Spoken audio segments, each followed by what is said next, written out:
All right, so dear colleagues, good morning to the Americans and good afternoon to the Europeans, including, yes, as we were saying, people from Israel, Lebanon, and Azerbaijan. I'm very pleased to have the opportunity today to discuss the autistic spectrum disorder with Bill Singletary, who has a big experience in this field, and he has proposed this very interesting model, which is a model which combines the neuropsychoanalytic point of view and the neuropsychological and biological. And as we all know, for a long time, these two positions were oppositive, and this was it's not anymore possible to think in this way right now, because we know that each field cannot ignore the other one. I don't know if you remember, in 2011 there was this video by Sophie Robert, a French video, which was provocative about psychoanalysis, but still it says something true about the tendency to of the psychoanalytic world to ignore the neuroscientific basis of autism. And I think it's very important that now there is this exchange, and the positions are not anymore so rigid on the one side and on the other. So it's very good for us, and we're very grateful to be able to give us the opportunity to know more about his model and to discuss this clinical case, which will be presented by Rosa. I don't think there is much need to present our two speakers. Bill is an analyst from the Philadelphia Psychoanalytic Center, and he is one of the organizer of the group Inspira about autism, and he also gave a contribution to the book of Barbara Sherko about autism, and he published this article about his integrative model on neuropsychoanalysis in 2015. He will explain his model after Rosa's explanation of his presentation of her case, a case which goes from childhood to adulthood. Rosa also, I don't think she needs a presentation. She's a child psychiatrist. She's a full member of the Italian Psychoanalytical Society, and she's co-founder of IPD, Italian Psychoanalytic Dialogues, which is the organizer of this webinar. So, Rosa, can you start with your case, please?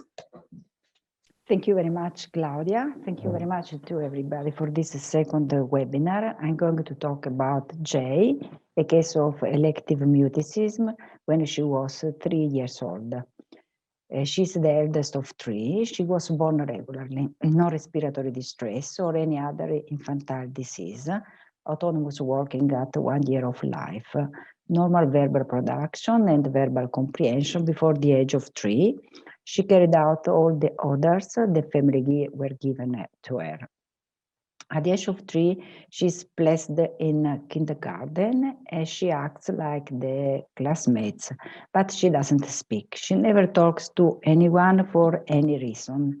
Her parents are very kind, friendly, and smiling to everyone and treat her naturally. They invite her to interact with strangers, to speak to them. In this case, Jay gets angry and walks away. Parents carry out the test schedule at that time. Everything was normal. At the age of 5, she undertakes a psychoanalytic psychotherapy for elective mutism in psychotic symbiosis with 3 sessions per week, and their parents join a parent training program with the same therapist in a separate monthly session.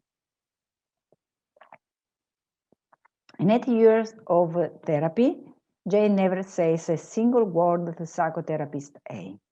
Jay stands with her face to the wall in silence. When she was about 7 years old, as a supportive psychotherapist, supportive care, I met her at home 4 days a week for about 4 years. At that time, she attended primary school and she was able to write, read, make calculations. I will meet her again a few years ago when she was about 40 years old. Some supplementary information. Her parents are a nice couple, always fit, always together, do the same job in the same office, so they go back and forth together every day. The mother is very tall and wears long baggy trousers, which hide the elephantiasis of the distal extremity of the legs. She doesn't limp. She has a heavy gait, but doesn't limp. Jay is very tall and very skinny, with long fine legs. She really looks like Barbie with long black hair. She moves regularly without any clumsiness. The maternal grandmother lives upstairs and looks after the children. I regularly meet this woman, apparently kind. She offers me coffee, but she has a brusque, serious manner. She's always frowning, while her daughter is always smiling. This girl, Jay, is very cooperative with me, funny, able to tell jokes and metaphors. On the outside, she is totally silent. My diary at that time, Jay is a beautiful girl, a little Barbie who observes and scrutinizes the world without ever uttering a word. She has all the typical behaviors of her age. She has no apparent developmental impairment. She doesn't avoid looking at other people. Indeed, she stares at everyone in a challenging way, no gaze avoidance. She easily follows the group and does exactly what the group does. Jay continuously and obsessively draws beautiful baby girls, saying, "It's me." When she speaks about herself, she uses the I pronoun, but to any direct request, she answers, "I don't know, let's ask mom." Or mom says that, without ever expressing a subjective thought of her own. It soon becomes evident to me that she expresses and conveys her mother's thoughts and intentions. When, for the first time, I meet her at home, Jay welcomes me as her mom's friend and speaks to me immediately. Within the family, she acts as a normal child, cheerful, witty, lively. Her mother behaves in the same way. She's happy, lively, witty, and willingly accepts all my proposals. In few words, only direct communication was impaired. Jay continues to be investigated for years. Some specialists diagnose her as autistic, others as a case of early onset schizophrenia. Jay has the same skills as her peers.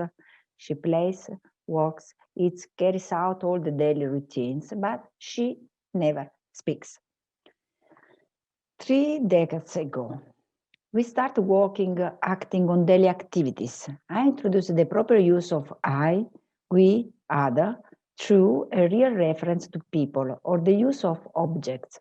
But it's difficult for her to acquire the I think concept. It's mom who thinks, it's mom who says, it's mom who chooses. If mom doesn't choose, Jay turns herself off like a chargeless robot. It seems to me she has a complacent self and a void within Winnicott. The development of this complacent self exists alongside the void within. It seems that the structure of her mind and its contents belongs to her mother.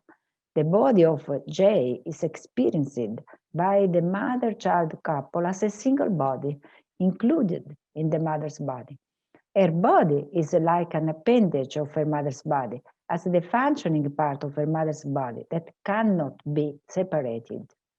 We are talking about two bodies, I know, but one of the two has a defined mental form, while the other one doesn't have its own mental form, but a beautiful physical form that grows and develops as the mother sees it. Usually, Jay didn't act like her mother, direct mirroring, but like her mother's beautiful object, Barbie doll. But Jay and her mother were happy, acting, thinking, performing by attunement. Breaking this equilibrium is difficult to me. However, it's almost 4 years of work. I tried to promote Jay on the dimension by using space in a different way, exploring a place other than home at school, and by timing her life away from her mother's schedule. Since I'm the only person not belonging to the family with whom she speaks, I become the mediator between her and the external world. In the presence of others, Jay listens and whispers to me the questions or the answers to provide. Sometimes I intentionally make a mistake in reporting her words, and she explicitly says, "No, wait, I tell you better." In this way, she can experience the sound of her voice in the presence of the other, and above all, she can calmly experience the reaction of the other. My own supportive role, with its more flexible setting compared to the psychoanalytic one with stiffer rules, promotes her ability to choose and decide. We can go out and wander around, study together, go shopping, play with her little brothers, according to her likings and proposals. I use all these opportunities to broaden her knowledge of the world, introducing other perspectives beyond her mother's. Her obstinate mutism at school and in therapy doesn't help the development of evolved social skills mediated by verbal production. On the contrary, our freedom to move in different spaces from the home, school setting therapy, and our mutual and abundant verbal production allow me to extensively work on no intrusion, that is, no introduction of my point of view instead of that of her mother, changes of scenarios to loosen the rigidity of her thoughts and inspire her adaptation to new things, different relational style, not shaped by the same dysfunctional rules that she knows very well and acts upon, dismantling complacency that generates the coartation of the structure of herself by banding it to the absence of changes. In fact, her interactive style may be summarized in a few words. If nothing changes, everything remains the same, and the differences are cancelled.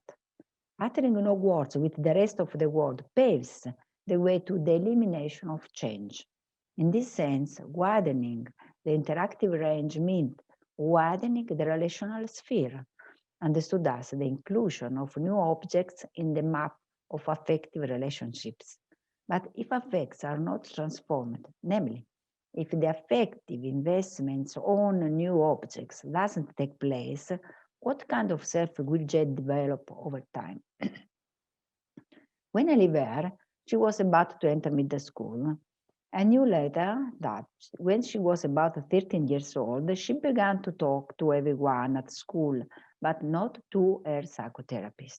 She concluded her psychoanalysis at 13 years of age without having ever uttered a word with her psychotherapist.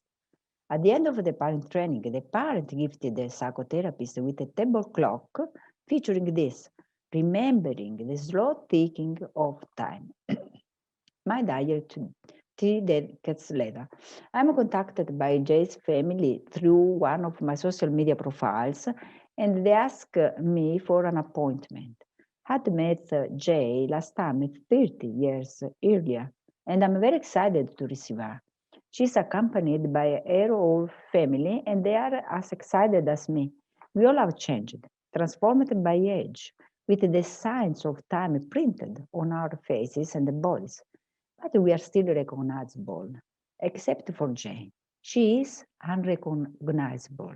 She is a stout woman, about 40 years of age, with a stern and glum expression on her face. Even if she is moved to see me, something in her eyes conveys her suffering from a long, long illness. She immediately speaks to me, asking me about the places we used to visit in the past, and of which I can hardly remembering anything. She doesn't wait for the answer. She repeats the same question many times. Everyone tells me about the past years, about school, about her social enrichment because she could not fit in any context, about the various antipsychotic medicines prescribed over time. Jay's family has always dealt with her without any psychotherapeutic support. Now she shows sudden mood changes, irritability, outbursts of anger. So they believe the only one who can intervene is me, since she has always spoken with me. Jay agrees to come to my office and we start psychotherapy once a week. My sessions with Jay are a paralyzing immersion in the past. Jay doesn't describe her past to me. She lives in the past, in the period that we shared and from which she has never moved forward. She listens to the same music, watches the same cartoons, searches for the same places, and would like to wear the same clothes. Every discrepancy from this reality generates uncontrollable outbursts of anger. Jay is still able to talk about herself.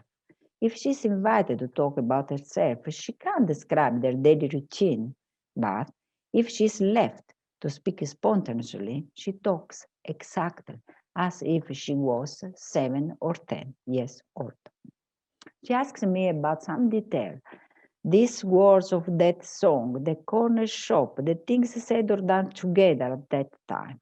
I cannot add much to this because my memories have faded away. She remembers exactly every single detail and she gets baffled because have not remained still. At that time, she was 8 years old. She gets angry if I introduce a different time, the here and now, from the one she lives in. I slowly learn to use material, concrete, tangible events as elements able to introduce the objective dimension of time. First of all, we said she must live with her window blinders open and follow the circadian rhythm.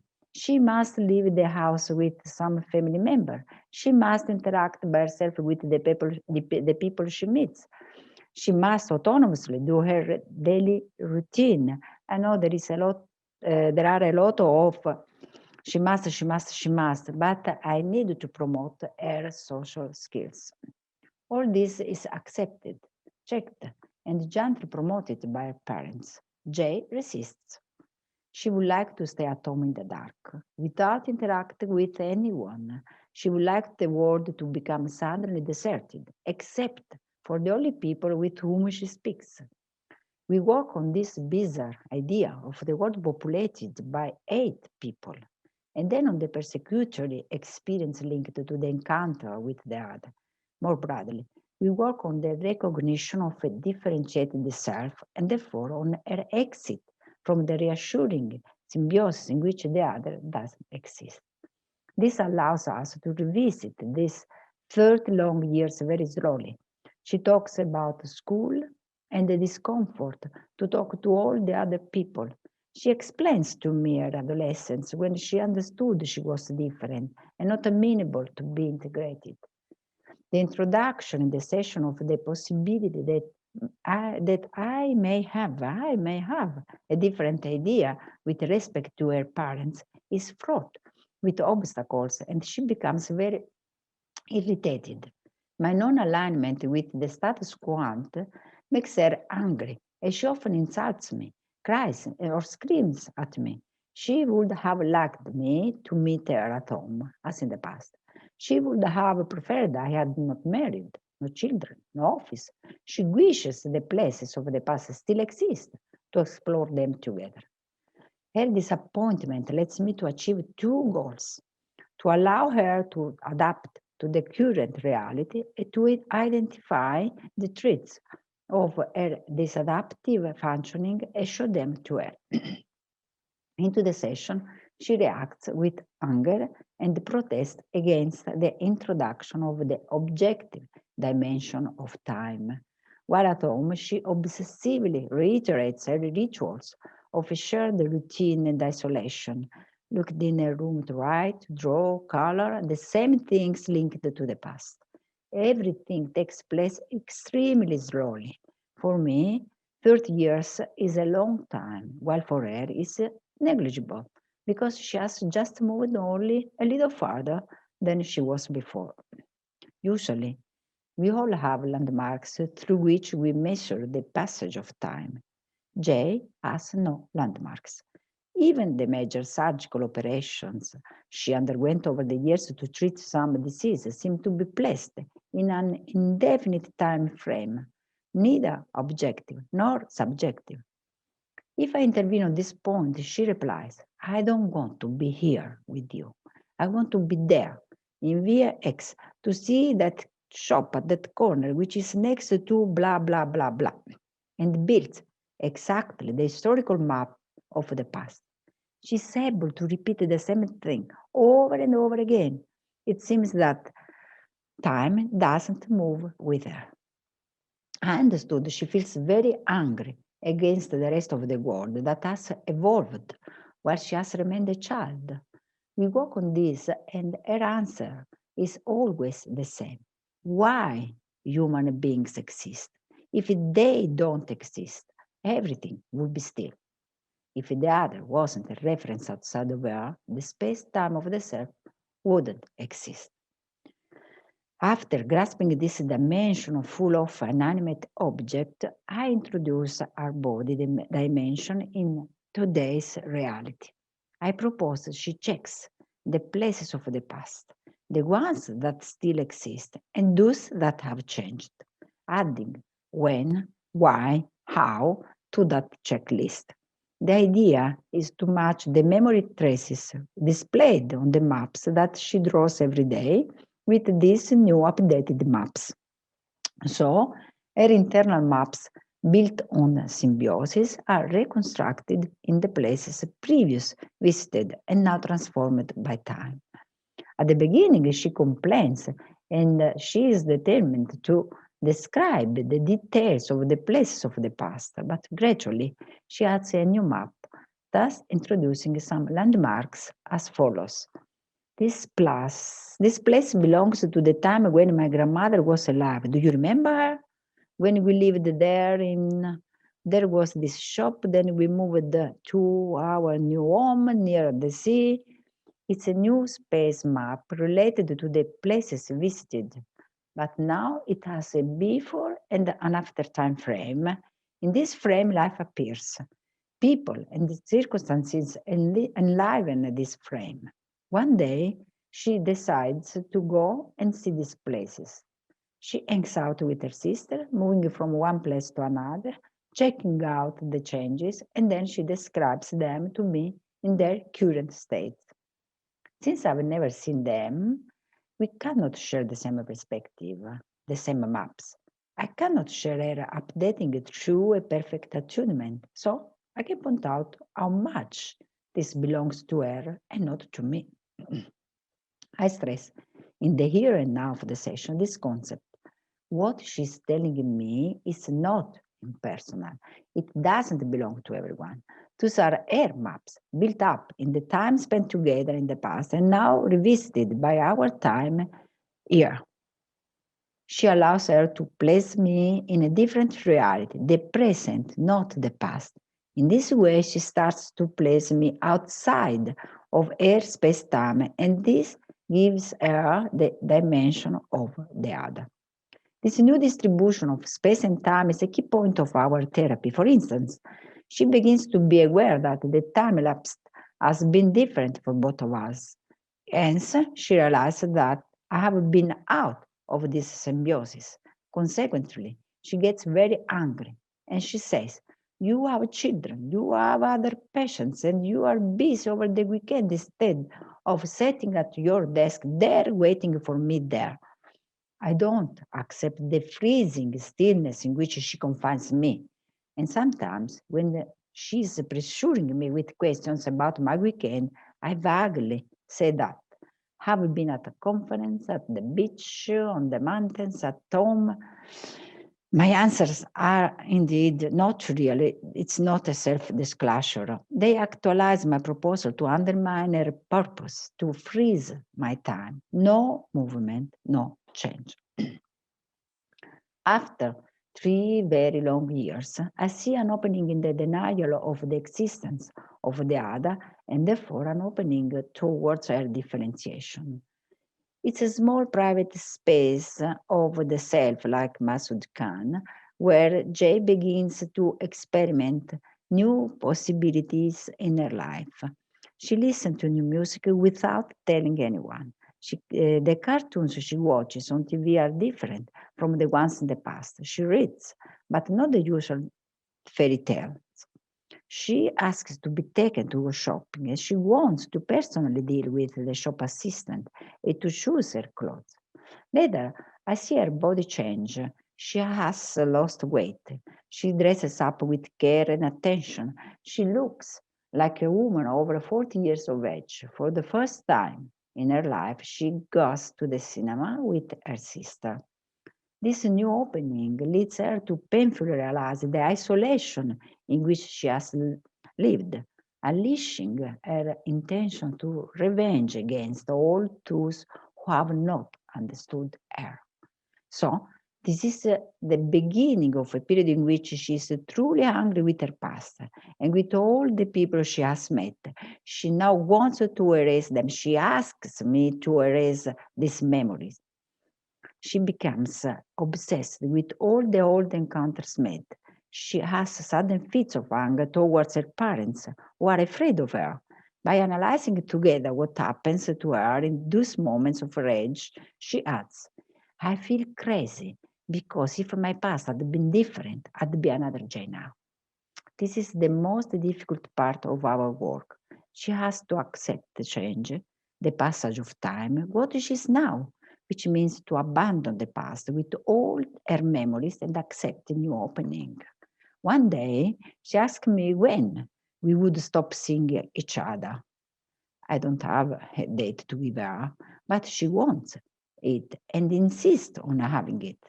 She claims, I must know when we would leave each other, because I can't continue to come only for some more time. I'm a grown-up woman and not a child any longer. I don't know what to say to her. So she adds, I'll come until you retire. Do you agree with me? And I answer spontaneously, in more than 20 years, I think. And she replies, of course, just 20 more years. And then we break up. Oh my God, I think. I understand that time is not still for this woman, girl child, but it flows so slowly that 20 years can be enclosed in few moments. I think back to the clock given by her parents to psychotherapist A 30 years earlier. During the next session with her parents, I talked to them about this detail. Much to my surprise, they revealed that it has always been difficult to communicate with their daughter because she takes a very long time to process the answer, usually weeks. What if her slow mental functioning has been one of the causes of the slow maturation of the structure of the self? I thought to myself, everything is extremely slow. If she restarts, switch on again the time, that means go on faster. Currently, few months ago, she has gone from reading fairy tales to reading the history of some districts in Rome, starting with the one where her father lived with his family when he was young. She went from drawing up maps of this district to reading their history, to personalize this history by the history of her family. So last week, for the first time, she told me her father's family's history. And I discovered that they were born in Istria and fled to Rome during the post-war exodus. And we keep going on with this. This latter psychotherapy, my psychotherapy, has involved, I believe, the change of the space-time landmarks, both by introducing the reality of the relationship with the psychotherapist where into the intersubjective exchange and by building a differentiated self. Could a case of symbiotic psychosis with elective mutism be eligible for a case of autism or neurodevelopmental disorder? Is that flow from symbiosis versus autism the outcome of a neurodevelopmental disorder which received inadequate treatment? I stop here. Thank you very much to everybody. Thank you very much, Rosa. So, yes, the case was particularly interesting, and I'm sure it will raise a lot of discussion about both the diagnosis and the treatment. So let's listen now to William Singletary, his comments and the introduction of his model, and he will have 45 minutes for his presentation, and then we will have 10 minutes break. Okay, thank you, Bill. Claudia, thank you for such a kind introduction. And Rosa, I just have to say, I really enjoyed your presentation again. So that was really so wonderful and such a challenging case. But I'm really honored to be speaking in this lecture series with such a warm and talented group of analysts. And I'm grateful for the opportunity to present my current thinking about autism. I hope my model might contribute to our discussion of Rosa's courageous, and I don't use that word lightly. I think it's really a courageous treatment and you'll have to excuse me, I'm going to refer to the patient as BX probably, because that was instead of J, what Rosa had given me, she was BX. So if I say that instead of J, you'll know who I'm talking about. She was the most difficult and challenging patient. And I truly admire your effort, Rosa.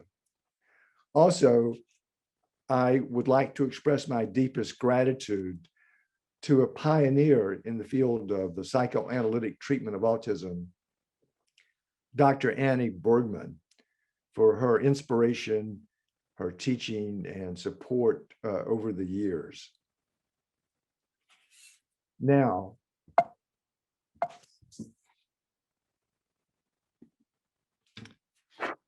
as you know, autism spectrum disorder is an urgent social and mental health problem, causing untold human suffering to individuals with ASD and their families.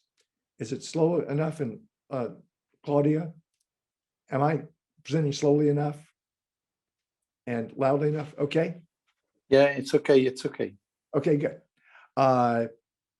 Unfortunately, the complexity of ASD has made progress in research and treatment difficult. Investigators have tended to focus on specific elements in isolation among the many that contribute to autism, thus leading to a number of competing and divergent theories of ASD. First are genetic and epigenetic factors, environmental and general biological factors, including toxins, inflammation, immune factors, neuroanatomy, especially the prefrontal cortex, the amygdala, the cerebellum, neuromodulators and neurotransmitters, especially glutamate, oxytocin, and the endogenous opioids, neural networks and connectivity, and sensory processing, which are all considered to operate somewhat independently. My goal here has been to develop a cohesive working model of ASD that brings together the neurobiological and psychoanalytic points of view with an eye toward improving the care and treatment that these children receive.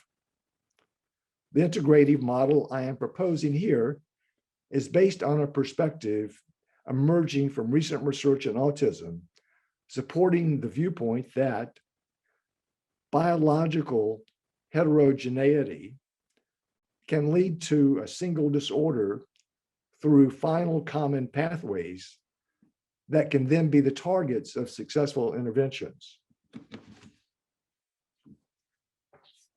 Disturbance of a variety of normal developmental pathways for social engagement may lead to a common outcome: the typical impairments in social functioning found in ASD. This disturbance may be mediated by epigenetic changes and maladaptive neuroplasticity. My clinical experience involving intensive psychoanalytic treatment, sometimes 5 times a week for periods of years, with a relatively small number of children with ASD, reveals striking psychological similarities. Because of difficulties with social engagement, the young child feels alone and endangered and develops a protective shell, a defensive organization, which entraps the child by blocking out people and love, which human beings need the most in order to develop. So living with ASD is like living in an emotional prison. You know, sometimes children draw themselves in prison by their difficulties. And we certainly see this in Rosa's patient, Jay. The therapeutic task is to help such children come to feel safe through loving connections.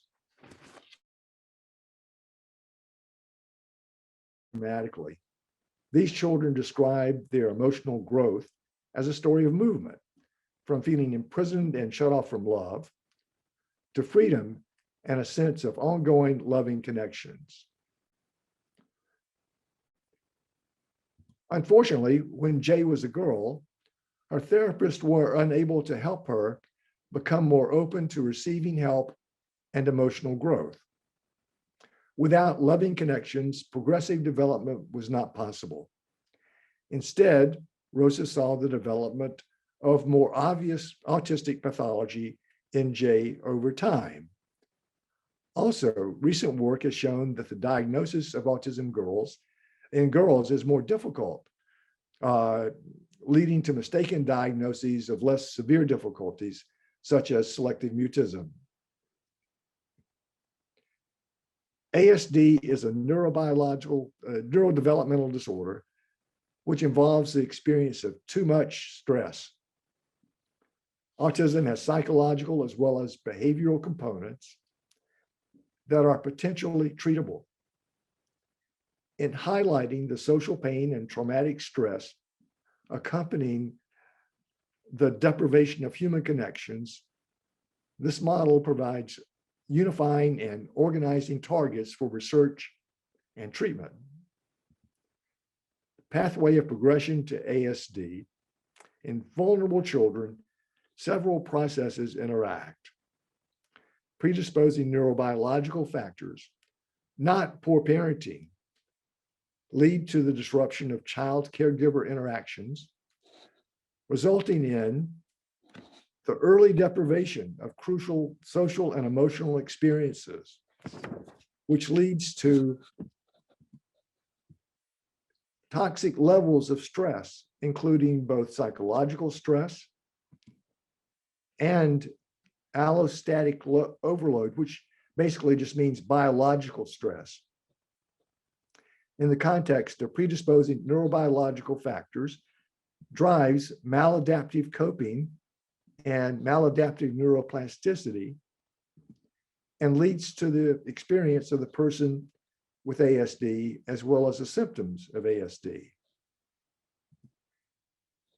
The pathway of alleviation of ASD, in contrast, interventions that are helpful in relieving the pathological contributions of any of these interacting factors.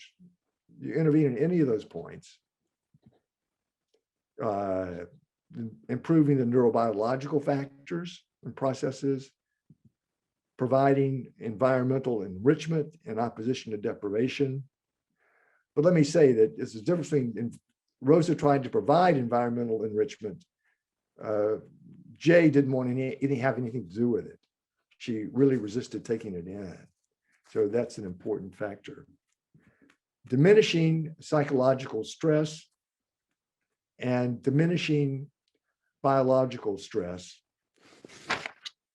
promote adaptive coping and neuroplasticity, and thereby contribute to the alleviation of ASD. Now I'll turn to a consideration of each of the premises of this model. First, neurobiological factors lead to the perceived experience of environmental deprivation in ASD. How does this happen?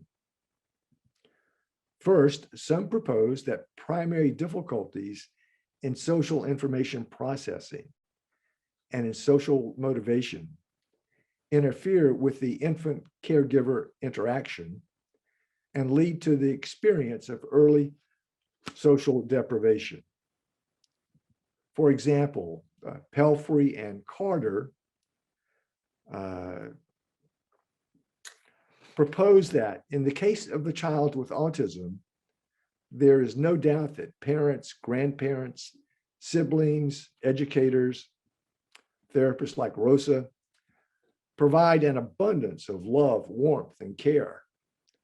But the child does not develop the brain mechanisms that allow him or her to reach out and take hold of the social fabric. And for example, I started working with a young boy with autism. It was on the high end of the spectrum when he was 5. And he told me later, I'm still seeing him, and he's just turned 30. He's doing extremely well. But he said, you know, when I was little, I could just see, it was like I could see that there was love up there on the shelf, but I just couldn't reach up and take hold of it. It's very poignant. I didn't prime him to say that.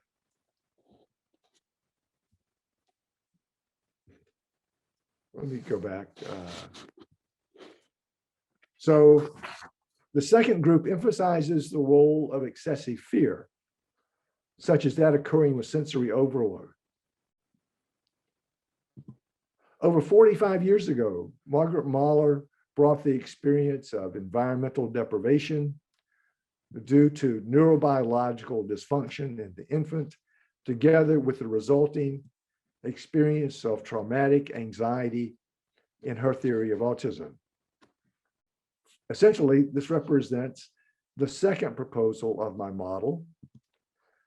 The experience of environmental deprivation leads to toxic levels of early life stress.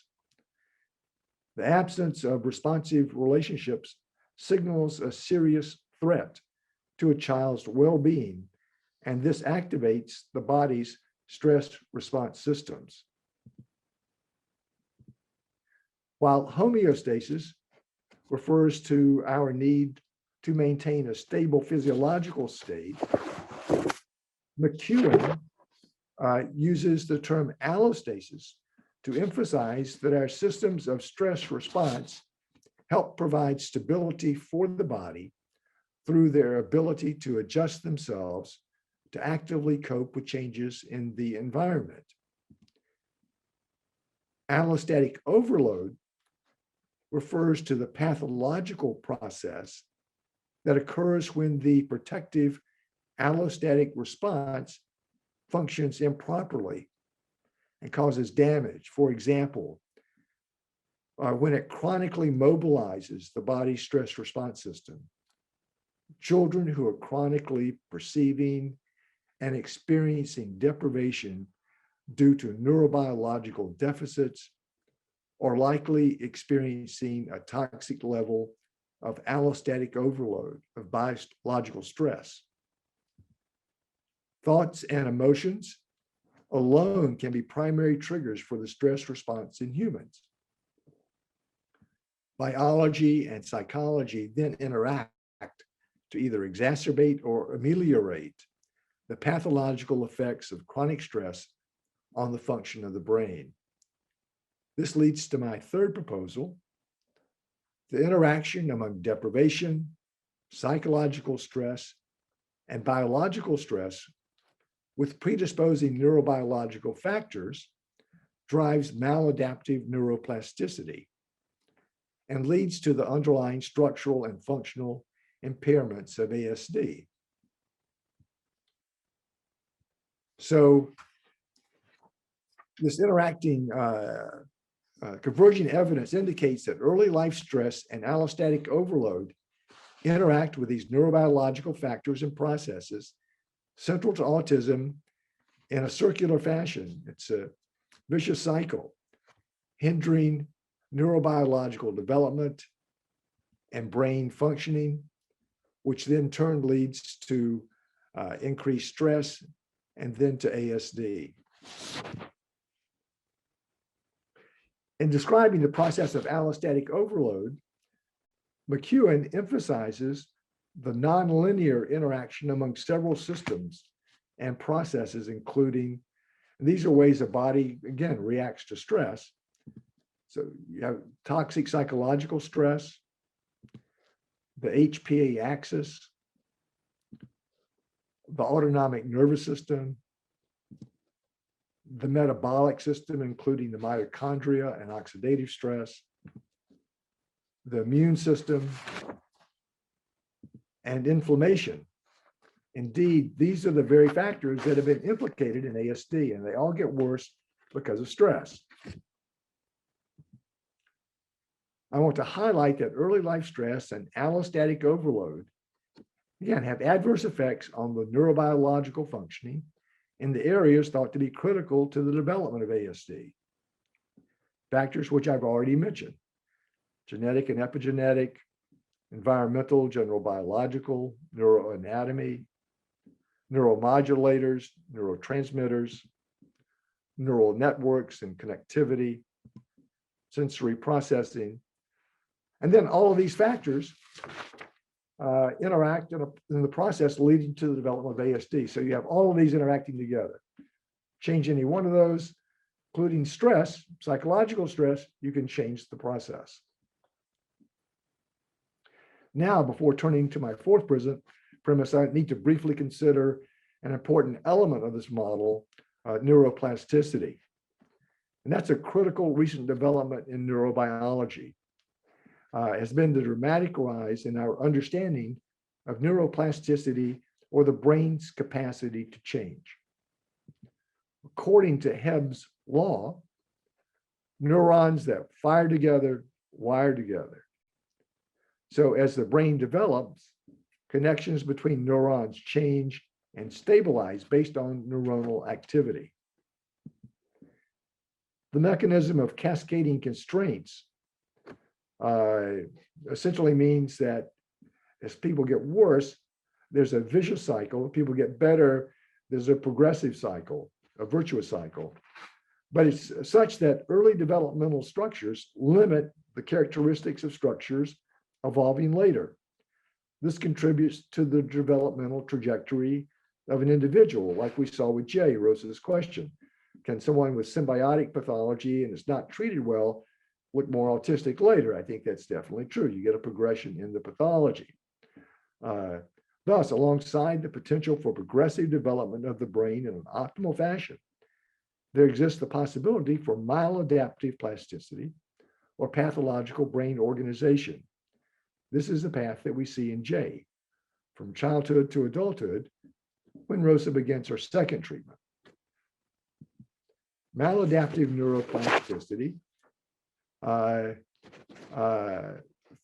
through cascading constraints, there's a downward spiral in brain structures and function, whereby neurobiological factors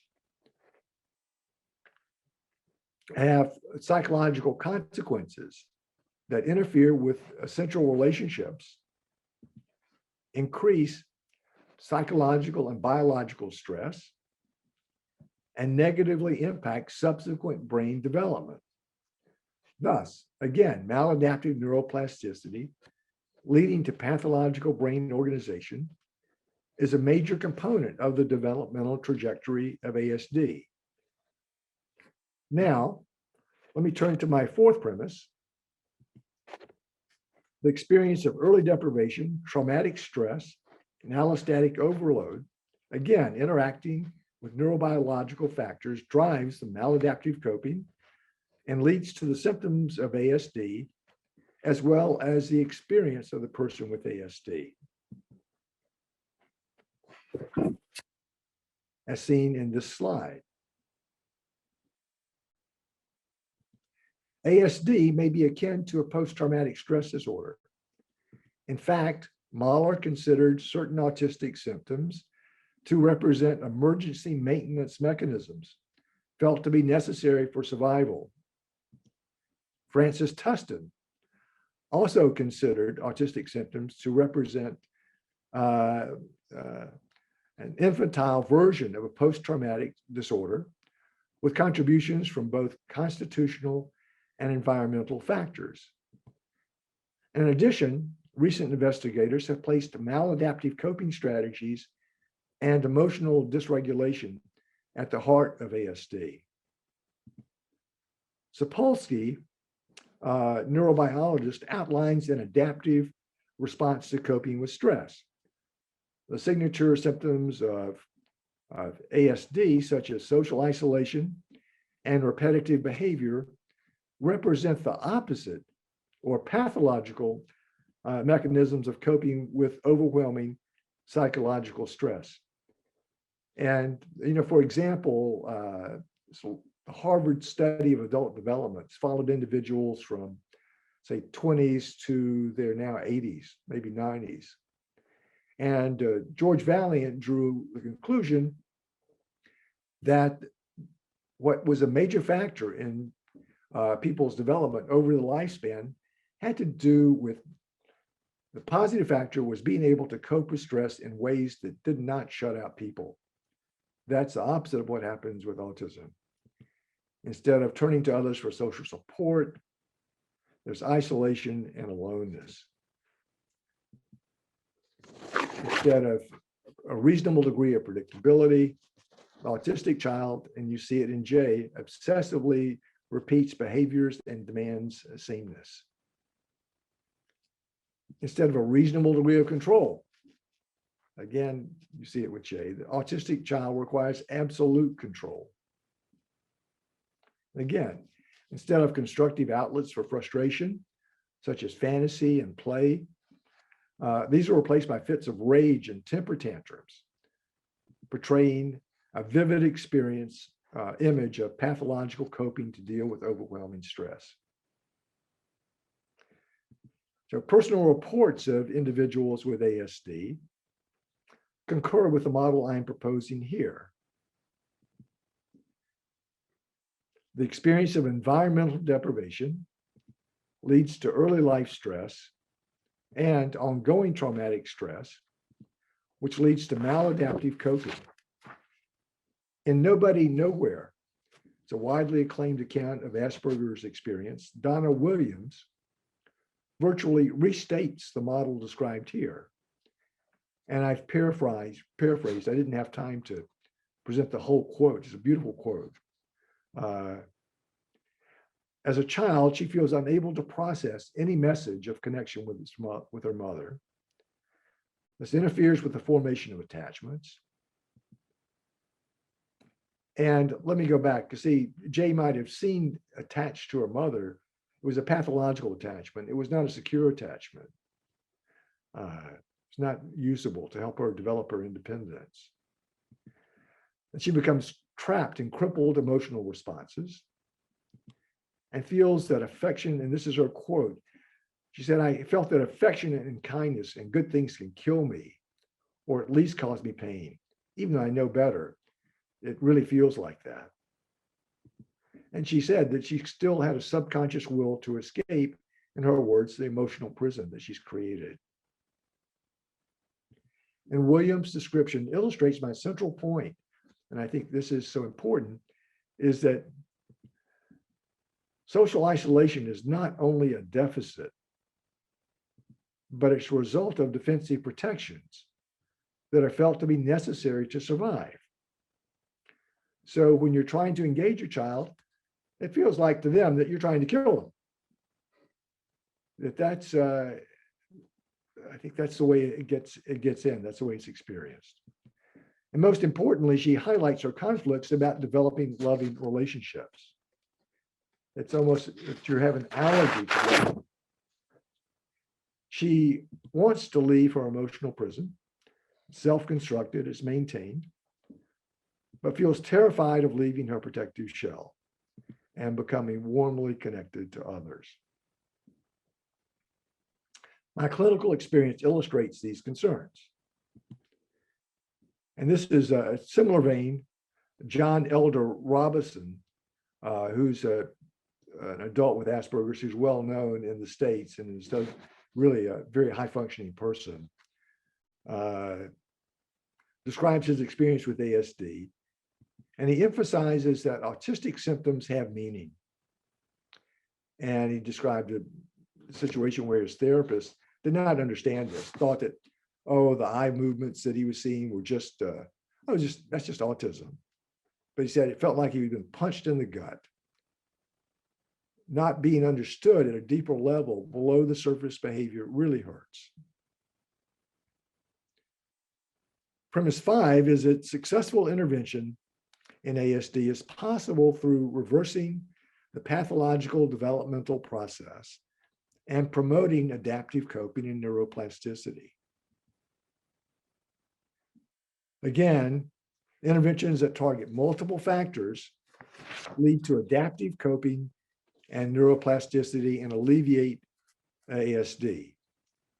Now I'll briefly illustrate how psychoanalytic understanding can help promote adaptive neuroplasticity. Understanding the inner experience of autistic children fosters an upward spiral by removing psychological obstructions, improve relationships, take in the love and help which parents and others have to offer, be more open to all therapeutic interventions and educational opportunities. And I think this is what happened in Rosa's second treatment with Jay. And alter brain development in a positive way, again, through the mechanism of cascading constraints. It has recently become established that some children with autism can overcome the central difficulties in ASD with very positive outcomes or optimal outcomes and no longer have a diagnosis of autism. In a review of controlled studies involving the use of behavioral techniques, Health concluded that between 3% and 25% of children with autism recover. That is, lose the diagnosis of ASD, as well as become able to function in the normal range socially, cognitively, and adaptively. Indeed, there's now evidence that the successful treatment of ASD involves the reversal of the pathological developmental progression that I described above. 2 recent interventional studies demonstrate that overcoming environmental deprivation and diminishing psychological stress, as well as reducing biological stress, may be central factors in promoting adaptive neuroplasticity. And this evidence continues to accumulate. In addition, there's evidence that psychosocial treatment of ASD can lead to beneficial change through adaptive neuroplasticity. For an example, pivotal response therapy, which is a more individualized form of behavioral therapy, of ABA. This is specifically designed to improve social motivation and communication, has been found to have positive effects on behavior and communication in young children with ASD, and to lead to increased brain activation to social stimuli in brain regions crucial for social perceptions. In addition to these studies indicating that psychosocial treatment can lead to brain changes, there's also evidence that improving brain circuits biomedically can affect ASD. For example, Gordon found that intranasal oxytocin led to enhanced activity in social brain circuits in children with ASD. Finally, in her review of the literature involving the behavioral treatment of children all along the autism spectrum, as I mentioned earlier, HELT provides a detailed look at neuroplasticity and possible mechanisms for change, including social and emotional engagement, which reverses environmental deprivation, decreasing stress and anxiety. And this is important, repeated practice and effort. Being a good trier, working hard. These are all components of psychoanalytic treatment. And again, I'll go back through this again, targeting brain factors involved in, the basic factors involved in the model, overcoming environmental deprivation through increasing social and emotional engagement, diminishing anxiety and psychological stress, and reducing the biological load seems to be of significant value in facilitating therapeutic change in ASD, likely by promoting adaptive coping and neuroplasticity. Now I'll turn more directly to psychotherapy and psychoanalysis. Many years ago, Eric Kandel raised the possibility that psychotherapy works through producing neuroplastic changes. And I think this is fascinating. The recent neuroscience workshop led to the definition of neuroplasticity as the ability of the nervous system to respond to intrinsic, that's just thoughts and feelings, or extrinsic stimuli by reorganizing the structure, function, and connections. What you think affects how your brain's wired. Crucially, again, intrinsic stimuli, for example, thoughts and feelings, have the capacity to alter brain structure and function. In addition to serving as a form of treatment, psychoanalysis can function as a research tool that provides a unique and deeper understanding of the inner world of the child with ASD that could potentially be useful to therapists and parents working with autistic children and other methods of treatment.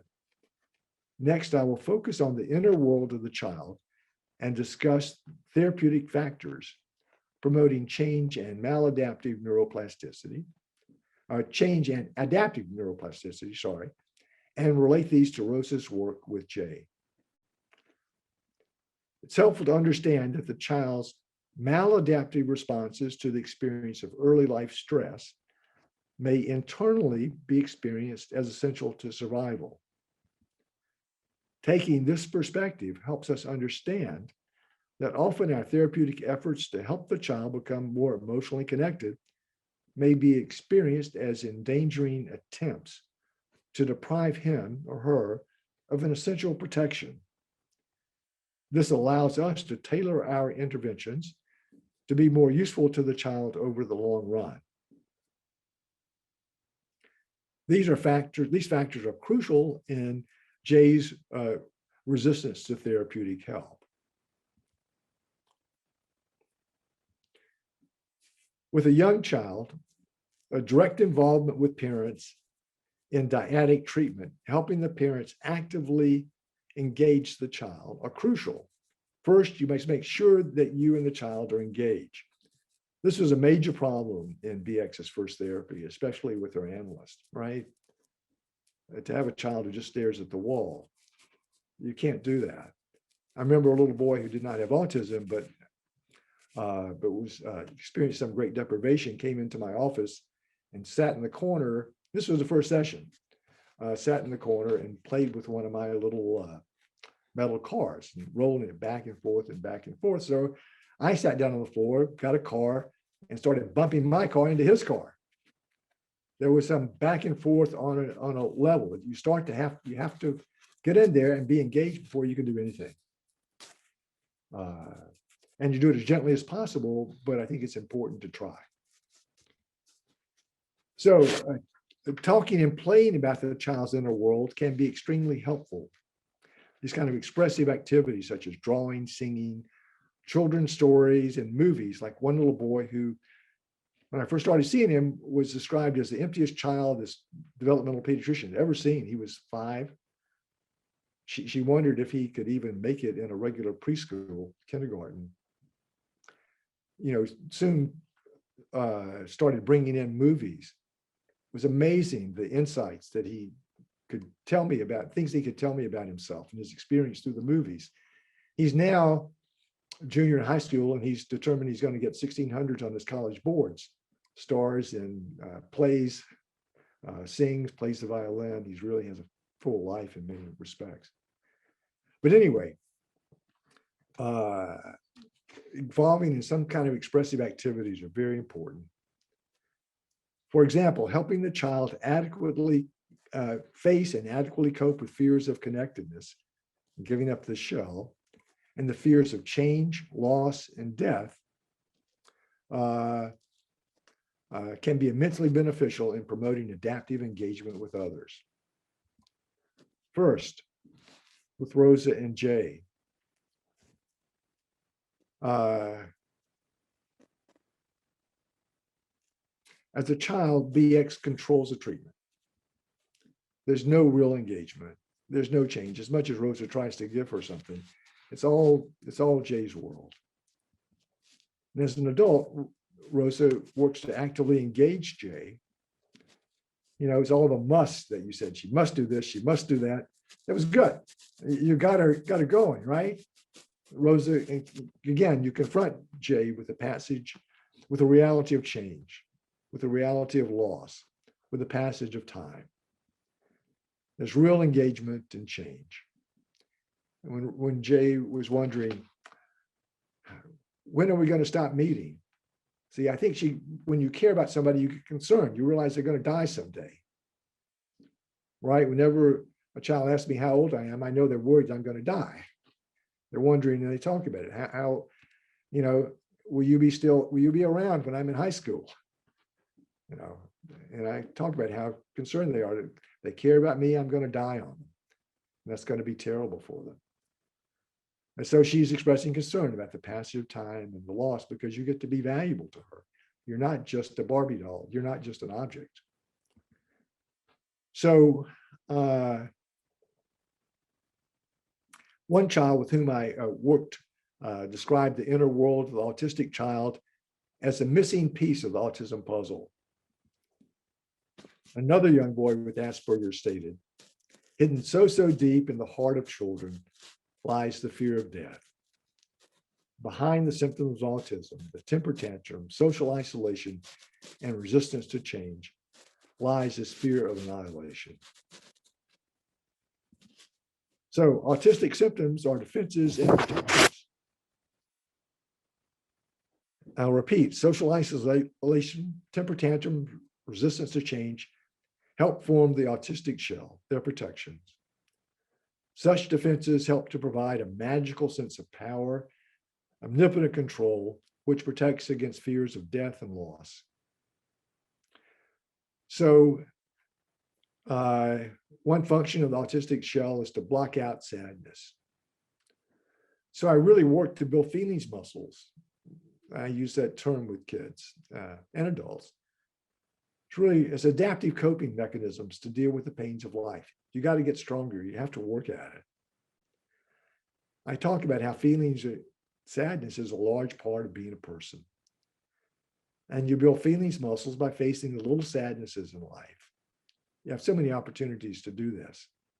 So many goodbye times during the day, like leaving mother to go to school or bedtime. Autistic children, I think that's part of why they don't like to change. There's a resistance because it's a goodbye. So all of these are opportunities to build our emotional muscles.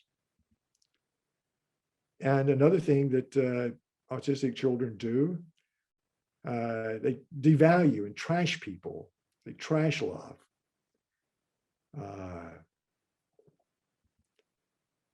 And when they treat us like we're not there, don't respond, shut us out, can interpret that as the defense against loss and sadness as people, including the therapist, become more loved and needed. the child is trying to control the loss of love by making this happen inside. They block out any good person. Rosa, you try to help Jay, and she gets mad at you, but you're trying to help her. And she knows that on some level, but she's going to get mad at you and throw her out like you're torturing her, right? She knows that you're trying to help her. To be treated as trash is often a sign that the child's caring more for us. I think that's a very important thing to realize. That sometimes, and I think for parents to realize that too. Sometimes when had children kick their parents right at the time when they love them the most and have just done the most to help them. I think this knowledge can help therapists and parents not to feel too discouraged.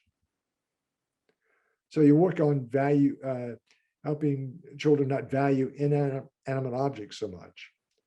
It is safer to count on replaceables, inanimate stuff, than people who can leave or die or disappoint. With Jay, inanimate objects don't change with time. Control or die. This is no exaggeration of the child's inner world. Jay really wanted to control things.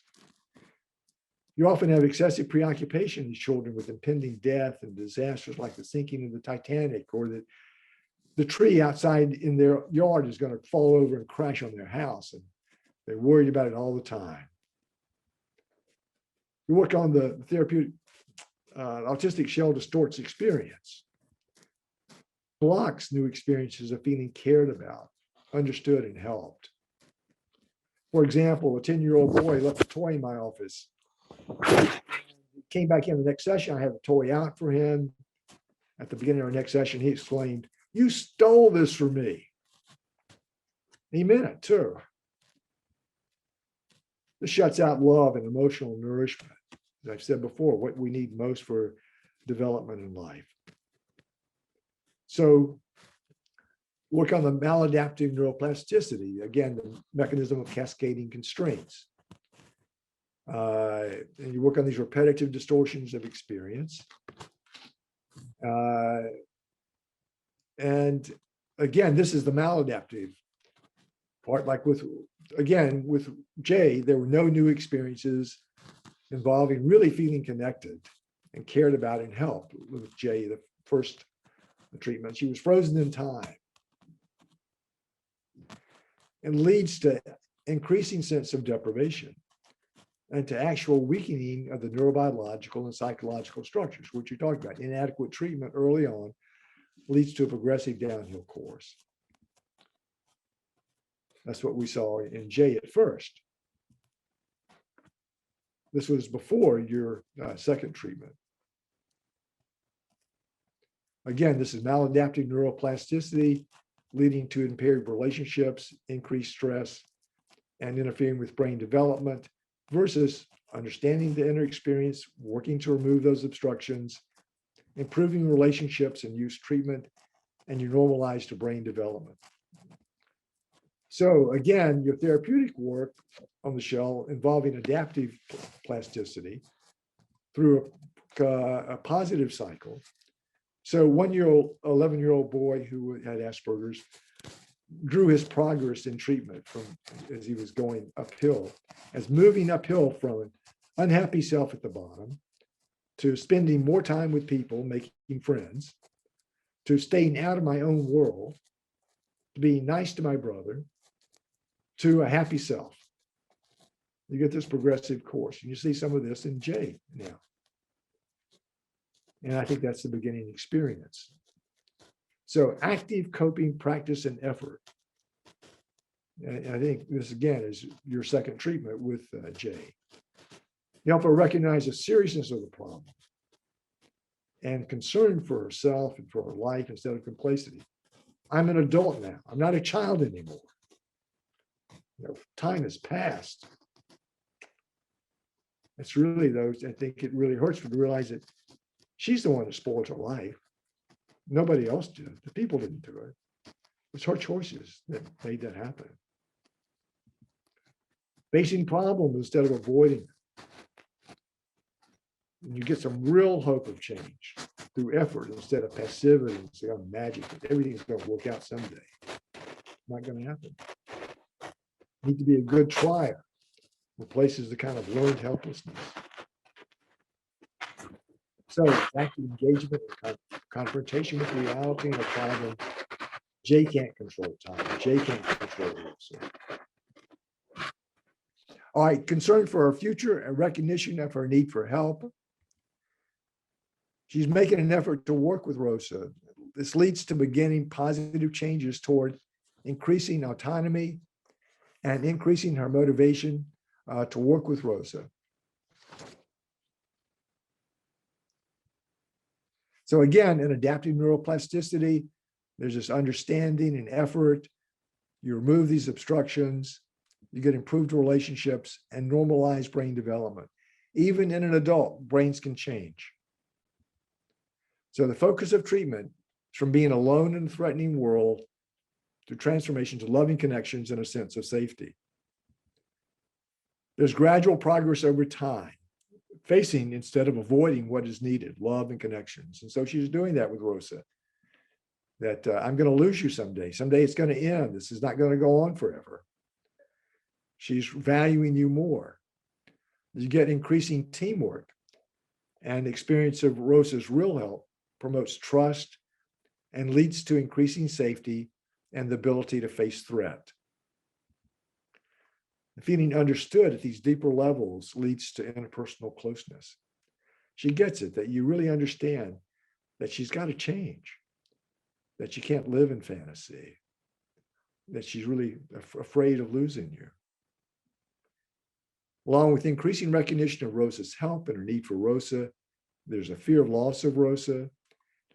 And instead of distancing, devaluing, or attacking Rosa, she can learn to deal with the sadness and mourning that the eventual loss of Rosa, and this will, being able to mourn will lead her to the ability to keep a loving Rosa in her mind. This goes to what I call the ultimate goal in this treatment. It's a lunchbox for love. So I describe it as, you having a lunchbox of love in your heart, right? So whenever you need mommy or daddy's love, you've got a little bit of love that you can take out. This is a metaphor for object constancy, Mahler's concept. I think it's an important concept. It's different than attachment. So Mahler defined this. It's an ability. It's a process, the ability to be sad rather than hate the absent or disappointing person. You got to be able to be sad, not to dismiss or hate somebody because they're not there or they're disappointing. Then you have love and safety. They're always available through memories of loving and protective people, parents and therapists. That's what you're working for. And that's it. Thank you. Thank you very much. Thank you, Bill. Thank you, Billy, for your really amazing presentation. It has been so good. And I think, if I may say so, that it's not only a model for autism, but it's a model for a model in the sense that if you think to any kind of a complex problem of mental health or even psychosomatic problems, the possibility to have this in mind and to work and to be able to navigate between the two fields is so enriching. And I think that each of us should have this in mind every session we have with our patients. So thank you so much. And thank you so much also for having spoken so clearly and slowly. So we are very, very grateful. And it has been a real pleasure to listen to the model directly from you. Oh, thank you, Claudia. And let me just say one thing.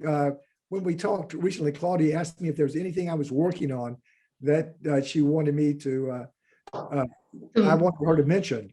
And it's exactly this, that I'm applying this model to all psychopathology and development over the lifespan, I think. And it's about metabolizing love. And that there are basically two processes. One way shuts out love. One way you're open to love. One way you lead to not a good life. The other way leads to a very progressive life. So thank you. And also Bruce McEwen, who's the expert on stress. Can you repeat the name? Bruce McEwen. Okay. McEwen, in the journal Neuropsychoanalysis, my paper had discussants. Bruce McEwen, who's really the world's expert on stress, an allostatic load, wrote a commentary on my paper.